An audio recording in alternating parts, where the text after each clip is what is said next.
Hello everyone, my name is Upendra Singh and welcome to my YouTube channel global education. इससे पहली video में हम लोगों ने बात करी थी हाइपर सेंसिटिविटी की। तो इसके जो 4 टाइप्स होते हैं आज हम इनकी बात करेंगे। तो आज हम बात करेंगे हाइपर सेंसिटिविटी टाइप फर्स्ट, जिसे हम लोग क्या बोलते हैं, एनाफाइलेटिक। ठीक, तो इसे समझने के लिए सबसे पहले इंपॉर्टेंट चीज़ है कि इसकी कुछ टर्म्स जो इसमें यूज़ होंगी, हम पहले उन्हें समझते हैं। तो अब इसमें जो टर्म्स यूज़ होने वाली है वो कौन कौन सी हैं। फर्स्ट इज़ IgE एंटीबॉडी, ठीक। दूसरी क्या है हमारी मास्ट सेल या बेसोफिल्स, और थर्ड है हमारी केमिकल मेडिएटर, ठीक। अच्छा, अब आप इस चीज़ को और समझिए। मैंने अभी आपको बताया कि जो इसमें कुछ टर्म्स यूज़ होंगी, मैंने उन्हें क्या बताया, दैट इज़ IgE एंटीबॉडी, ठीक, मास्ट सेल और केमिकल मेडिएटर, ठीक है।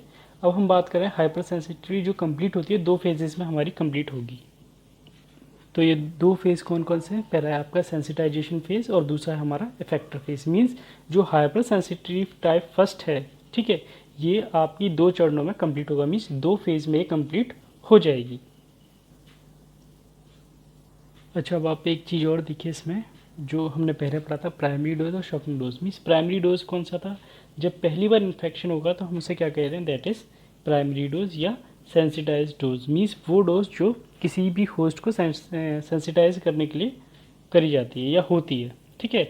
और जो दूसरी बार इन्फेक्शन होगा तो उसके लिए हम क्या वर्ड यूज़ करते हैं, दैट इज़ शॉकिंग डोज। तो ये कुछ बेसिक्स वर्ड थे जो अब इसमें यूज़ होंगे। आप इसे एक बार फिर से देख लीजिए, कौन कौन सा है हमारा, that is IgE antibody, mast cell, basophils या बेसोफिल्स या केमिकल मीडिएटर, ठीक है। और जो हमारा हाइपर सेंसिटिविटी टाइप फर्स्ट है, ये 2 फेज़ में कंप्लीट होगा। किस किस में, एक सेंसिटाइजेशन फेज़ और दूसरा हमारा इफेक्टर फेज़, ठीक। अब इसके अलावा कोई भी होस्ट है, जब उसमें पहली बार इन्फेक्शन होता है तो हम उसके लिए क्या वर्ड यूज़ करते हैं, दैट इज़ प्राइमरी डोज। और जब सेकेंड बार होगा तो उसके लिए हम क्या यूज़ करते हैं, दैट इज़ शॉकिंग डोज। देखिए यहाँ तक हमने क्या किया, जो इसके बेसिक्स टर्म्स थे वो लोग हमने यहाँ पर समझ लिए, ठीक है। अब हम बात करते हैं इसके मैकेनिज्म की, कि इसका मैकेनिज्म किस किस तरीके से यहाँ पर होगा। अच्छा, अब आप इसमें एक चीज़ ध्यान से देखिएगा कि जो सेल्स है मैं उसे इस तरीके से डिनोट करूँगा, जो एंटीजेंस है मैं उसे इस तरीके से शो कर दूँगा, ठीक है। अब इसमें क्या हुआ, सबसे पहले कि अगर मान लीजिए कोई भी एंटीजेंस है, ठीक है, वो क्या करेगा, बॉडी के अंदर जाएगा, या कोई भी एलर्जन है क्या करेगा, बॉडी के अंदर जाएगा, ठीक है। जैसे ही बॉडी के अंदर जाएगा तो सबसे पहले जो होता है वो किसके कांटेक्ट में आएगा, हमारे APC सेल्स के, ठीक है। अब APC सेल्स क्या होता है, इन्हें बोलते हैं हम लोग एंटीजेंस प्रेजेंटिंग सेल्स, ठीक है। अब जैसे ही इसके कांटेक्ट में आता है तो ये जो APC सेल्स है ये क्या करेंगी, उसे आगे प्रोसेस कर देंगी, ठीक है। जो एलर्जेंस या एंटीजेंस उसे क्या करेंगे, आगे प्रोसेस कर देंगी। और किसके पास कर देंगी, ये कर देंगे हमारे हेल्पर T सेल्स के पास, ठीक है। और देखिए हेल्पर T सेल्स का वर्क क्या होता है, इनका सिंपल सी बात है, जब भी कोई आपकी बॉडी में फॉरेन पार्टिकल्स आता है तुरंत ही क्या होती है, उसे क्या करती हैं, पहचान लेती हैं और फिर उसके बाद अपना वर्क शुरू करती हैं। तो जैसे ही ये इसके कांटेक्ट में आएगा ये तुरंत ही एक्टिवेट हो जाएंगी, ठीक। अब जैसे ही एक्टिवेट होंगी यहाँ पर तो ये क्या करेंगे, यहाँ पर अब आके डिफ्रेंशिएट हो जाएंगी और डिफ्रेंशिएट होकर बनाएंगी that is T helper 2 cells, ठीक है। आप समझिए मैंने क्या बोला, कि जो हेल्पर T सेल्स हैं वो जैसे ही इसके कांटेक्ट में आएंगे एंटीजेंस के, ठीक है, तो क्या होंगी, वो डिफ्रेंशिएट हो जाएंगी और उसके बाद क्या बनाएंगी, T हेल्पर 2 सेल्स, ठीक। अब क्या होगा इसमें, जो T हेल्पर 2 सेल्स है वो एक केमिकल रिलीज करता है जिसे हम बोलते हैं इंटरल्यूकिन 4, ठीक है। अब ये इंटरल्यूकिन जो 4 है, इससे क्या होगा, ये जैसे ये रिलीज होगा तो ये जो T हेल्पर 2 सेल्स है ये क्या होगा, ये डिफ्रेंशिएट हो जाएगा, ठीक है। और क्या बनाएगा ये B सेल्स, ठीक है, क्या B सेल्स। तो ये डिफ्रेंशिएट कर देगा T हेल्पर 2 सेल्स को डिफ्रेंशिएट कर देगा B सेल्स में, ठीक है। अब क्या होगा आगे जाके, ये B सेल्स जो होंगे आपके, अब जब ये B सेल्स में क्या हुए, डिफ्रेंशिएट हो गए, तो B सेल्स आगे जाके जब मेच्योर हो जाएगा, ठीक है, तो अब ये मेच्योर होके क्या करेगा, प्लाज्मा सेल में कन्वर्ट हो जाएगा, ठीक है। अब एक चीज़ ध्यान से देखिए, जो B सेल्स है वो डिफ्रेंशिएट हो रहा है 2 में, ठीक है। एक क्या, किसमें, एक मेच्योर होने के बाद B सेल्स प्लाज्मा में कन्वर्ट हो गई, ठीक है। इसके साथ क्या हुआ, इन्होंने कुछ, ये इसे हम बोलते हैं मेमोरी सेल्स, ठीक है। तो ये क्या होगा कि प्लाज्मा सेल्स के साथ साथ कुछ मेमोरी सेल्स भी बन जाती हैं, ठीक है। अब आपको पता होगा कि प्लाज्मा सेल्स का वर्क और प्लाज्मा सेल्स एंटीबॉडी की प्रोडक्शन करेगी, ठीक है। मीन्स जो प्लाज्मा सेल है इसका वर्क क्या होता है, ये क्या करती है, एंटीबॉडी की प्रोडक्शन करती है। तो अब यहाँ पर जो हमारे प्लाज्मा सेल हैं वो एंटीबॉडीज़ प्रोडक्शन करेंगे, ठीक है। और कौन सी एंटीबॉडी प्रोडक्शन कर देंगे, ये IgE टाइप, जैसे हमने पहले पढ़ा था कि जो हाइपर सेंसिटिव फर्स्ट टाइप होता है इसमें कौन सी एंटीबॉडीज़ वर्क करती हैं, दैट इज़ IgE टाइप, ठीक है। और जैसे ही ये बनेंगी, जैसे IgE एंटीबॉडीज़ बनेंगी वैसे ही ये क्या करेंगी, अपने टारगेट को ढूंढना शुरू कर देती हैं, ठीक है। और अपने टारगेट में पहुंच जाएंगी, ठीक है। और इनके लिए रिसेप्टर्स बने होते हैं। एक चीज़ आप अपने ध्यान में रखिए कि कहाँ पहुंचेंगी, वहीं पहुंचती हैं जहाँ पर इनके लिए रिसेप्टर बने होंगे। और वो कहाँ पर हैं, वो हैं आपके बेसोफिल्स या मास्ट सेल में, ठीक है। अच्छा, अब आप एक चीज़ और समझिए इसमें, जैसे मैंने भी आपको बताया कि वो जो है बेसोफिल या मास्ट सेल, ठीक है। तो इनके रिसेप्टर्स कहाँ पर होंगे, बेसोफिल्स के ऊपर पाए जाते हैं। मीन्स बेसोफिल का जो सरफेस होगा उसके ऊपर पाए जाएंगे, ठीक है। और इनको हम क्या कहते हैं, इनको हम बोलते हैं FCR।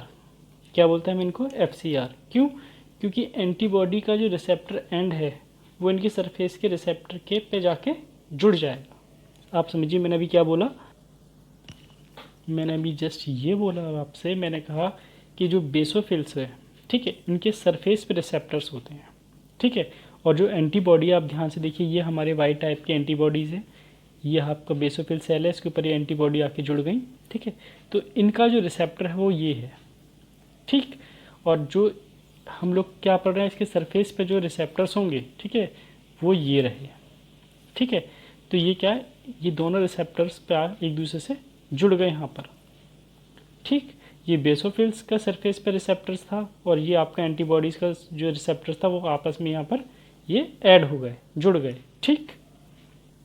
अब देखिए जब ये इससे जुड़ जाएगा तो यहाँ पर क्या हुआ, यहाँ पर सिंपल सी बात है, जो हमारा मास्ट सेल था, ठीक है, तो वो क्या हुआ, सेंसिटाइज हो गया प्रॉपर तरीके से।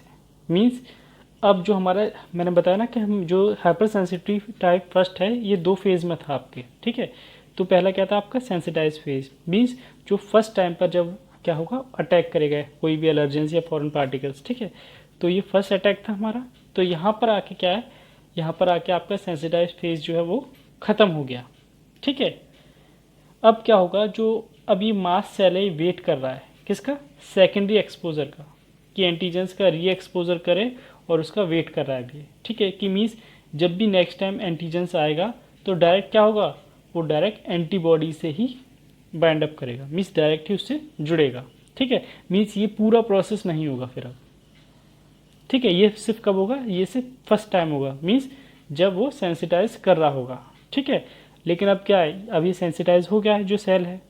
अब जब नेक्स्ट टाइम वो दोबारा से कोई एंटीजेंस आएगा, ठीक है, या कोई एलर्जेंस आएगा, तो वो क्या होगा, डायरेक्ट मास्ट सेल से जुड़ेगा, ठीक। अब आप एक चीज़ ध्यान से और समझिए, मैंने भी आपको बताया कि यहाँ पर सेंसिटाइज फेज जो था वो क्या हमारा ख़त्म हो गया।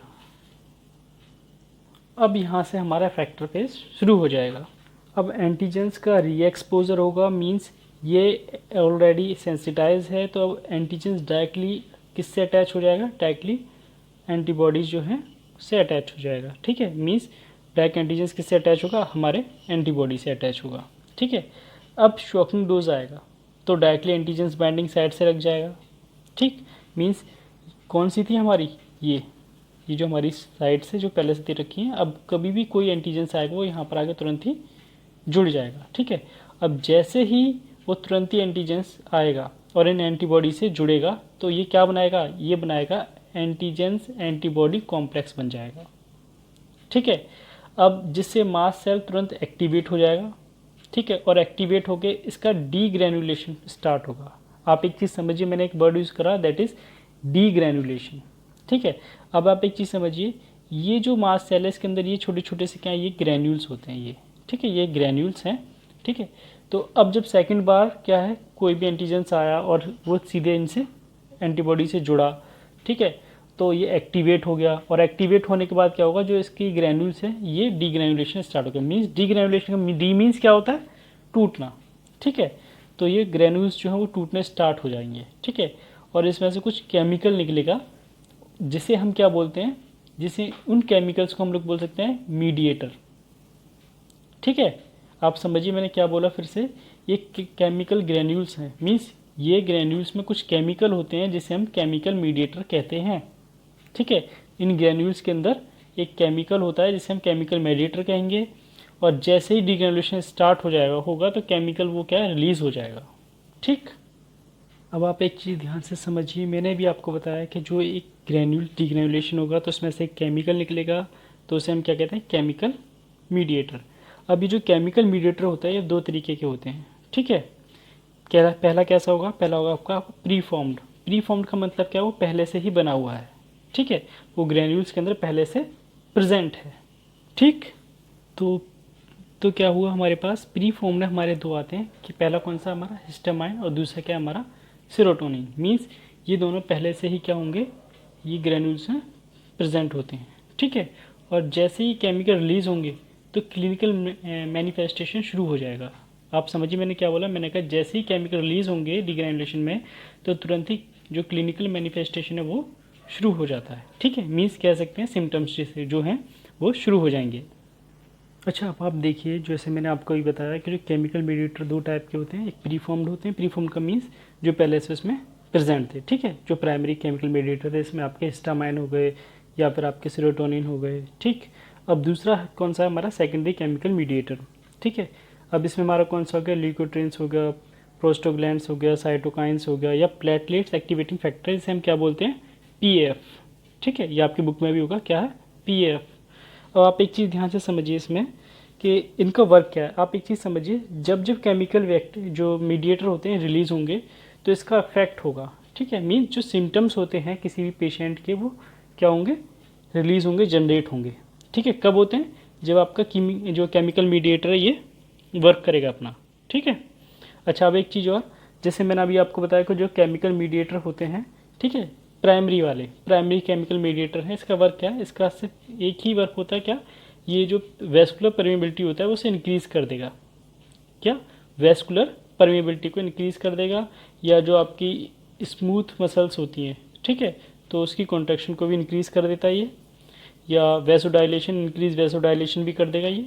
ठीक है, और सेकेंडरी केमिकल मीडिएटर का क्या वर्क होगा, ये भी वेस्कुलर परमेबिलिटी इंक्रीज़ कर देते हैं। ठीक है, कई बार क्या होता है कि पल्मोनरी स्मूथ मसल्स को कॉन्ट्रैक्ट करते हैं, वैसे इनका वर्क यही है।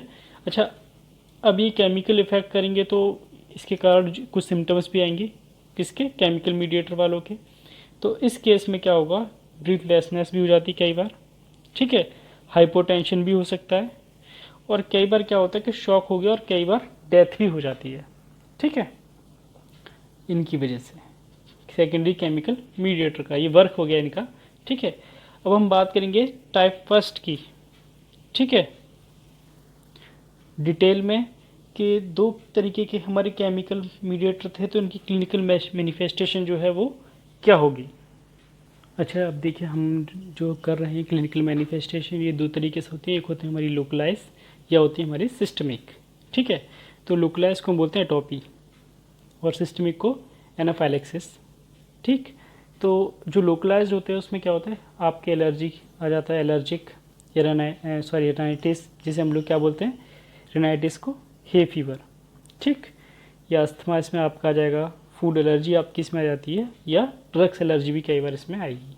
ठीक, अब इसमें एक चीज़ और है, हम बात करते हैं सिस्टमेटिक की। तो सिस्टमेटिक एनाफाइलेक्सिस में क्या हो गया, आपके डिस्पनिया, ठीक है, हाइपोटेंशन, वेस्कुलर कोलैप्स, और कभी कभार क्या होगा, आपकी डेथ भी इसमें दिखेगी आपको। ठीक, अभी भी आपको अगर हाइपर सेंसिटिविटी नहीं समझ में आई है, ठीक है, तो पहले आप जो पहली वीडियो से समझिए, देन उसके बाद आप इस वीडियो पे आइएगा हाइपर सेंसिटिविटी टाइप फर्स्ट पे।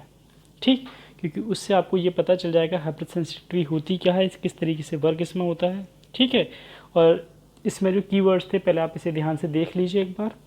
ठीक, फिर उसके बाद जो मैकेनिज्म है आप उसे पढ़िए। आप हमेशा एक चीज़ का याद रखिए कि इसमें हमने किसके बारे में पढ़ रहे हैं, हम सिर्फ ये पढ़ रहे हैं इसमें कि जो हमारा दो फेज़ है, प्राइमरी डोज सेंसिटाइजेशन फेज़ और इफेक्टर फेज़ कहाँ कहाँ पर होते हैं। ठीक है, और प्राइमरी डोज जहाँ पर प्राइमरी डोज दी जा रही है वहाँ पर ही क्या होगा, सेंसिटाइज फेज़ हो जाएगा। ठीक है, और शॉकिंग डोज कहाँ से शुरू होगा, जहाँ से effector phase, means effector phase कहाँ से शुरू होगा, जहाँ से शॉकिंग डोज।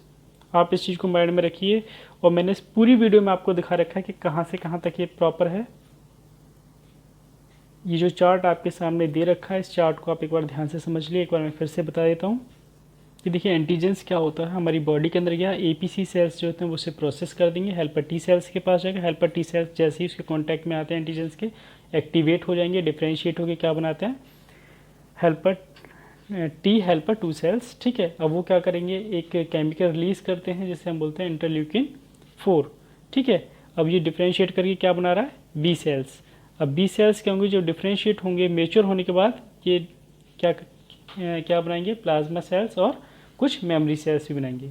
अब प्लाज्मा सेल्स का क्या वर्क होता है, एंटीबॉडीज़ फॉर्मेशन, तो एंटीबॉडीज़ यहाँ पर बना दिया आईजी टाइप की। ठीक है, और उसके बाद क्या हुआ, ये हमारे दैट इज़ बेसोफिल सेल्स पे आ गए। ठीक है, ये इसकी साइड्स होगी, रिसेप्टर साइड्स, ये आपकी बेसोफिल सेल्स की, और ये जो है ये आपका एंटीबॉडी, और ये इसके इधर आपकी एंटीबॉडी की रिसेप्टर साइड्स। ठीक, आई होप आपकी समझ में आ गया होगा, और एक बार आप रिवाइज करेंगे तो फिर आपकी समझ में आ जाएगा। ठीक है, बट एक बार मैं फिर से यही कहना चाहूँगा कि देखिए आप बायोलॉजी पढ़ रहे हैं, ठीक है, आप एनाटॉमी पढ़ रहे हैं या माइक्रोबायोलॉजी पढ़ रहे हैं, प्लीज़ उसे ध्यान से पढ़िए।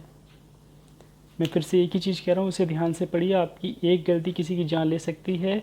तो जो हर कोई भी टॉपिक आपके जो भी आप पढ़ रहे हैं उसे प्लीज़ इस तरीके से पढ़िए कि जो एक बार में आपको याद हो जाए। ठीक है, okay, thank you so much. और प्लीज़ इस चैनल को आप सब्सक्राइब कर दीजिएगा, लाइक कर दीजिए और शेयर कर दीजिएगा। ओके, जिसे इसकी ज़्यादा इम्पोर्टेंट है इस टॉपिक की, वो इसे समझ सके, पढ़ सके। ठीक, ओके, थैंक यू।